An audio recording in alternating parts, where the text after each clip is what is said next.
Let's head to Wellington. Serious, productive, meaningful. The adjectives flowed along with the biscuits today as Labour and National continued to try to woo, court, whatever you call it, New Zealand First into forming a government. The parties are in back-to-back meetings as Winston Peters' self-imposed deadline of October 12 looms. Here's our Deputy Political Editor, Chris Bramwell. Labour's leader Jacinda Ardern leads her negotiating team into this morning's meeting with a couple of packets of biscuits perfectly balanced on top of her notes. Ginger nuts and chocolate wheatons were the bickies of choice. Read into that what you will, as that's about all the political media has to go on these days, with politicians staying mum about the details of the talks. The meeting with New Zealand First lasted just over 2 hours, after which Ms Ardern told reporters it was another productive session. We anticipate that we'll be meeting both with the Green Party this afternoon and again with New Zealand First this afternoon to continue our policy discussions. Our meetings have focused on our shared ideas, areas where we want to make sure that we progress New Zealand socially and economically, and that's where our focus continues to be. Thanks.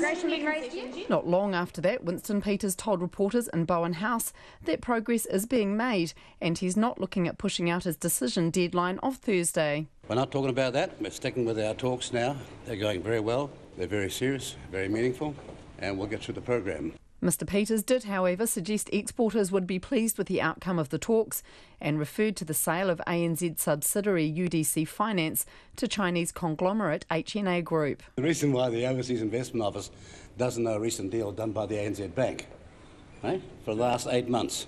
That's the kind of sad country we have become, and that's what we intend to address in these coalition talks, or whatever they might be. And as the lift doors closed, the critical question remained unanswered.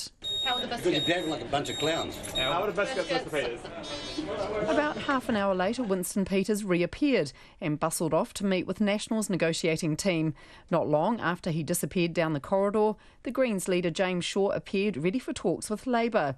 He told reporters that his party would be able to have any deal squared away by the membership and would not hold up any agreement between New Zealand First and Labour. We've got a process that we can move through it very quickly. So, do you have sort of an almost pre-approval situation where you've given signals we've got to go to them. We've got to go to them, but we're able to call a meeting pretty quickly. James Shaw was questioned about whether he would be seeking a meeting with New Zealand First, but he insisted his dealings were with Labour only. Winston Peters bridled when he was asked about meeting with the Greens. For months and months, in fact for years, they all campaigned together, hugging each other, embracing each other and loving each other.